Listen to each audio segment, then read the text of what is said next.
Muito obrigado, Sr. Presidente, Sr. Primeiro-Ministro, Srs. Membros do Governo, Srs. Deputados, Sr. Ministro das Finanças.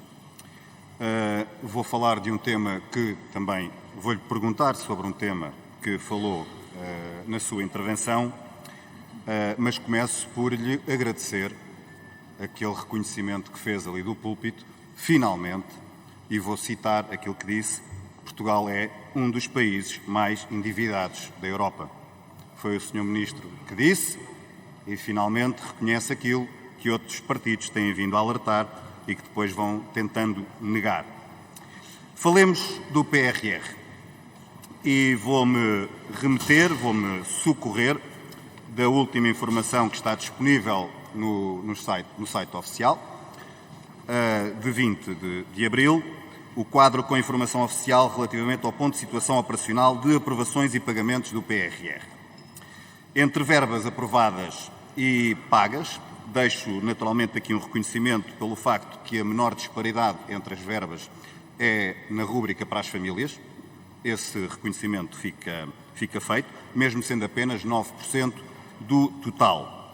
Mas olhando a este quadro, a esta informação, quando começamos a ver as rúbricas, se olharmos para aquilo que é relativo às IPSS, neste momento, à data de hoje, o valor pago é 0. E às empresas chegou a estonteante verba de 100 mil euros, que é só, para tentarmos fazer assim um bocado de comparação, é menos do que aquilo que o Governo, na legislatura anterior, gastou, por exemplo, em fatos e comida e em bombons na presidência da União Europeia. Ou, para termos outra dimensão, o valor que chegou à data de hoje às empresas, à economia real, é 0,02% do valor total. Portanto, significa que as outras rúbricas valem 5 mil vezes mais. Portanto, à data de hoje, possivelmente, aquilo que é o grande contributo da bazuca nas empresas serviu para uma fábrica comprar uma máquina ou alguma empresa comprar um caminhão-tiro. É este, à data de hoje, o grande contributo que acontece. E é porquê este contributo? Porque é resultado daquilo que foi uma política assumida pelo Governo e pelo Sr. Primeiro-Ministro de, olhando a estes valores europeus, a estas verbas europeias, à bazuca europeia, como foi apelidada, de alocar 70% das verbas para o setor público, como se fosse no setor público que tivesse a solução para o país crescer economicamente e ser mais rico. Ora bem, à data de hoje, dos 438 milhões, que é o valor agregado para entidades públicas, empresas públicas, autarquias e escolas, a primeira pergunta que lhe faço, Sr. Ministro, é destes 438 milhões, e faço-lhe esta pergunta porque, quando o Sr. Primeiro-Ministro assumiu os 70% para o setor público, disse depois: não se preocupem, as verbas depois chegarão à economia real, por aquisições, por contratações de serviços, esse valor chegará às empresas. Portanto, vamos querer acreditar nisso. A pergunta que lhe faço, e vamos nos cingir aos valores pagos à data de hoje, dos 438 milhões que foram para o setor público, quanto deste valor é que já chegou à economia real? Consegue, Sr. Ministro, consegue o Governo dar esta informação aos portugueses? Muito bem.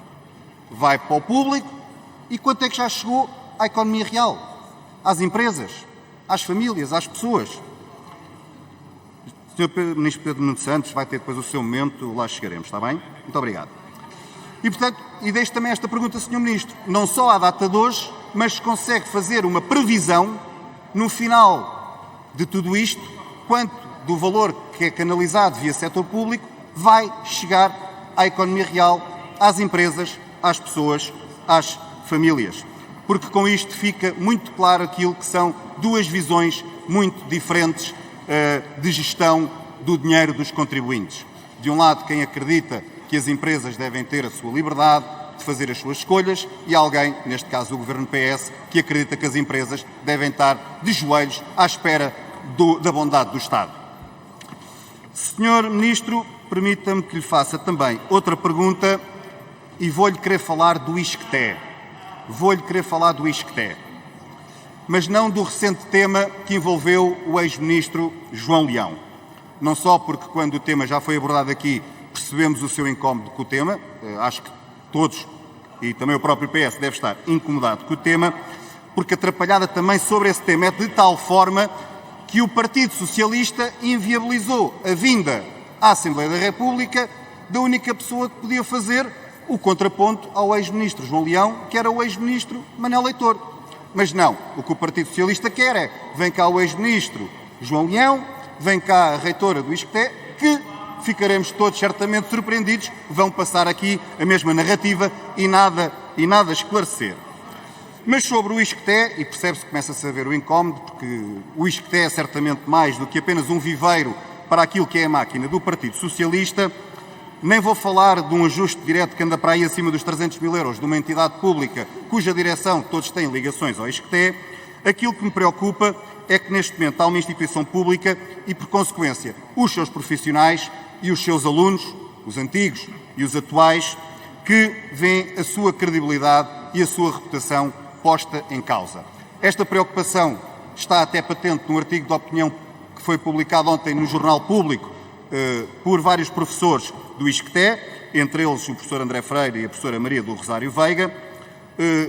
Por isso é que não se pode surpreender que alguém pergunte o que é o ISCTE. Não pode surpreender. Mas a minha pergunta, Sr. Ministro, é esta. Perante isto tudo que se vai sabendo e que já se sabe, qual é o nível de confiança que os portugueses podem ter em algumas contratações feitas pelo Governo e por entidades que respondem diretamente ao Governo, algumas contratações feitas de serviços ao ISCTE, e vou-lhe dar 2 exemplos concretos. Um que já vem da legislatura anterior, relativamente à monitorização do discurso e da propaganda em redes sociais. Qual é a confiança que podemos ter nos resultados deste estudo? E outro, porque foi um convite feito recentemente no final de janeiro, não foi assim há muito tempo, porque o POAT 2020 encomendou ao ISCTE um estudo, vejamos só, para um estudo sobre a fraude nos fundos estruturais em Portugal. E, portanto, perante tudo aquilo que falámos, o Sr. Ministro falou na sua intervenção e eu fiz nestes pedidos de esclarecimento qual é o nível de confiança que podemos ter na gestão dos fundos europeus. Muito obrigado.